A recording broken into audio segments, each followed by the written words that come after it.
Hi, my name's Eadyth and I'm here today at Music Box Studios working on Tân Cerdd project with a bunch of amazing artists.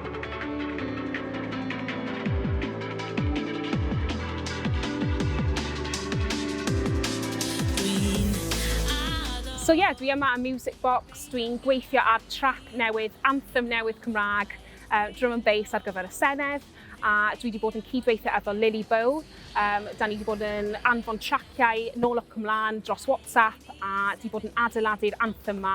Mae wedi bod yn proses mor creadigol yn creu track drum and bass Cymraeg ar gyfer y Senedd. A yeah, mae wedi bod yn really hwyl. So writing with Lily as a black female, Welsh creative, I think was such a great process for me to feel like I connect with another woman of colour in Wales that also speaks Welsh.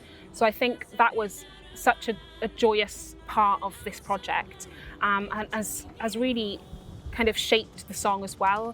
Both of our powerful energies on this Welsh D&B track, I think, has been such a cool thing for me. And I really feel like I belong after this. I think it's really given me a massive load of confidence after lockdown and after the time we've had to kind of be brought together and be around other black creatives in Wales is such an important thing for me. And I feel really grateful to be part of this project.